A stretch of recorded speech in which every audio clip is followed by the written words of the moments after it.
Olá!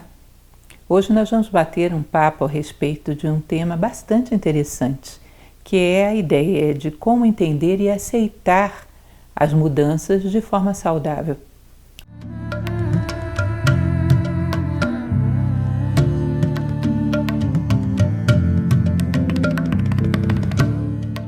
A vida está constantemente nos colocando diante dessa demanda de transformação, de subir um novo degrau. E às vezes isso é doloroso, porque nos recusamos a crescer. É como a luz no final do túnel. Ela pode ser uma maravilha para quem deseja sair do túnel. Para quem deseja permanecer adormecido dentro dele, a luz é um incômodo, a luz machuca a vista, a luz não deixa dormir. Portanto, tudo bastante ligado ao ponto de vista que temos sobre a vida. Assim avaliamos o que é agradável, o que é doloroso, o que é bom, o que é mal. Se nós tivéssemos uma noção clara do que a vida espera de nós, como seres humanos, talvez tivéssemos que rever muito dessas etiquetas emocionais que colocamos nas coisas, do que é bom e do que é mal. Bom ou mal é aquilo que nos faz crescer ou aquilo que nos estaciona ou nos retroage na nossa escala evolutiva como seres humanos. Se nós considerarmos basicamente, de maneira bem simplificada, o que seria a trajetória da vida de um ser humano, poderíamos dizer que trata-se de sair da ignorância e chegar o mais próximo possível da sabedoria. Isso eu acho que é um esquema incontestável. Viemos aqui para nos afastarmos ao máximo da ignorância, nos aproximarmos ao máximo da sabedoria, esse ápice de sabedoria que se pode esperar de um ser humano. E tudo aquilo que nos conduz na direção da sabedoria é bom, embora nem sempre seja agradável, porque o nosso gosto não foi muito bem formado. Nem sempre gostamos daquilo que nos faz crescer. Agora, como pais, por exemplo, nós sabemos que os nossos filhos não gostam de prova de matemática. Acham a pior coisa do mundo, acham uma catástrofe. E ainda assim nós mandamos ele para o coleginho para fazer suas provas. Por quê? Porque somos tiranos? Somos carrascos? Queremos que eles sofram?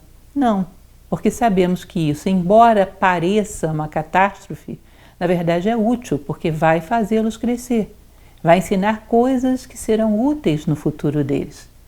Nós teríamos que ter mais ou menos essa perspectiva também em relação à vida. Será que as dificuldades são mesmo catástrofes? Ou elas são uma necessidade que um grande pai percebe para que nós sejamos mais aptos a enfrentar a vida, a alcançar uma realização enquanto seres humanos? Pensem, a pedagogia humana é uma cópia, mal feita inclusive, da pedagogia da vida. As provas nos cercam todos os dias.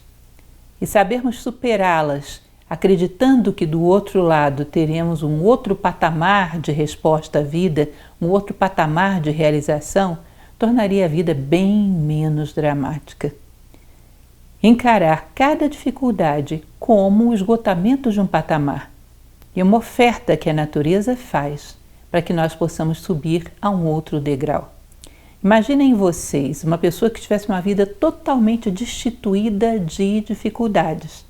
A gente olharia dentro do nosso padrão banal de visão da vida e diria: que sortudo! Nossa, veja só, a vida dele é uma tranquilidade só. Mas se o seu filho fosse para o colégio e ele fosse o único que o professor não pede dever de casa, nem pede que ele faça provas, você não ia achar que isso é um mar de rosas. Você ia achar simplesmente que o professor desistiu do seu filho e que acha que ele não tem perspectivas de chegar a concluir o ano e passar para o ano seguinte. Isso te ofenderia? Mas nós achamos que uma pessoa de quem a vida desistiu é um sortudo, é um bem-sucedido.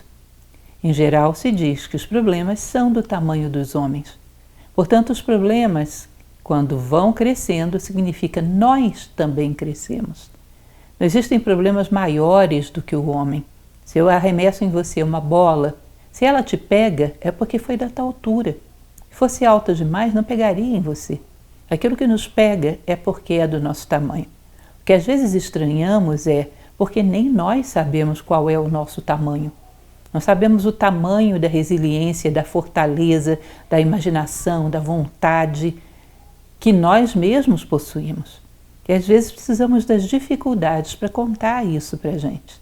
Portanto, perceba como uma mudança de ponto de vista faz com que aquilo que nos parece um desastre possa ser assimilado de forma saudável como um convite a crescer. Isso é filosofia. Procurar responder à vida como ser humano e encarar a vida não como caos, mas como cosmos, como uma grande pedagogia que nos convida para o próximo degrau. E se ela está nos convidando, significa que temos estatura suficiente para subir esse degrau. Portanto, alguém nos vê mais do que nós mesmos. Alguém acredita que nós podemos ser maiores do que nós mesmos acreditamos. Alguém vê para nós um futuro mais promissor do que nós mesmos somos capazes de imaginar. Quem sabe aceitar essa proposta, acreditar nela. Isso é um elemento a ser considerado. E outra coisa que é interessante também quando pensamos em dificuldades é imaginar o que as provoca. Imagine você tomando aquela premissa, aquele truísmo que coloquei de início, que nós viemos ao mundo para sair da ignorância e chegar à sabedoria. É como se você viesse ao mundo com um cartão cifrado, que atrai para você todas as dificuldades, todas as provas que vão polir as arestas da ignorância, do egoísmo, de todos os defeitos que precisamos vencer para crescer. Portanto, as dificuldades entram na sua vida porque você as chamou. Não transfira responsabilidades pessoais, foi o outro, foi tal circunstância. O outro ou tal circunstância foram agentes inconscientes de uma experiência que você precisava viver, simplesmente porque você quis crescer. E, portanto, chama para você as provas que podem te qualificar. Experimente pensar dessa forma. Outro elemento interessante é evitar vitimizações. Oh, como eu sou infeliz, como eu sofro. Na verdade, no mundo inteiro, todas as pessoas têm a sua carga de sofrimento. Mas através da dor, muitas vezes perguntando o que ela quer nos dizer, encontramos o caminho de menor resistência para a superação da própria dor. Encontramos o caminho do que a natureza está nos querendo dizer através da dor. No nosso corpo físico isso é muito óbvio. Se o dente dói, corre para o dentista, senão você vai perdê-lo. Se dói qualquer parte do corpo, corre para o médico, aí você pode ter um prejuízo maior. Se dói alguma coisa em nós, em termos psicológicos, morais, espirituais, a vida está querendo que você conserte algum órgão aí, alguma coisa que ainda não temos consciência, algum valor que está danificado, alguma virtude que não está bem, em bom funcionamento. Isso também é uma questão de vida ou morte. Todos os homens morrem, mas nem todos os homens vivem. Alguns só sobrevivem, exatamente porque não sabem velar pela sua saúde em todos os planos. E por último, mas não menos importante, eu gostaria de refletir com vocês sobre essa questão que tantas vezes me perguntam: por que existe o mal no mundo se existe Deus? Por que Deus permite o mal no mundo? Respondendo num teor estritamente filosófico e não teológico, porque não me corresponde, quando se cria um ser chamado ser humano, você percebe que esse ser, como todos os outros que vieram à criação, vieram para crescer, para se autoaperfeiçoar. Agora, para que o ser humano cresça, ele tem que fazer escolhas conscientes que o levem em direção ao crescimento. Para que essas escolhas conscientes sejam feitas, ele tem que ter a possibilidade de errar. Se eu obrigo você a tomar uma decisão, que essa decisão é certa, você não cresceu em nada, porque você não escolheu, você foi obrigado. O livre-arbítrio, a possibilidade de escolha entre 10 alternativas, quando escolhemos a mais humana, aquela que mais nos faz crescer como seres humanos, isso é virtude, isso é valor. E ao termos possibilidades de escolha, há uma grande margem de erro, até que possamos acertar. E isso faz parte do processo ser humano. Faz parte do processo humanização.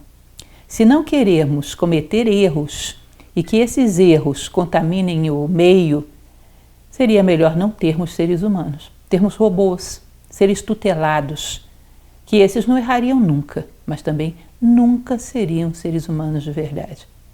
Portanto, não terceirizar as responsabilidades dos males, quer da nossa vida, que a culpa é sempre do outro, quer do mundo como um todo, que a culpa é de Deus. Não.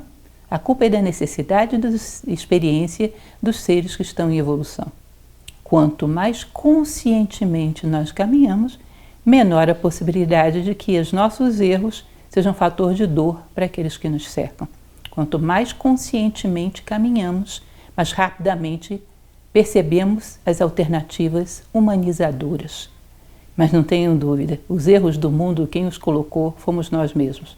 Pelo simples fato de que temos que crescer, mas ainda não sabemos exatamente o que significa isso.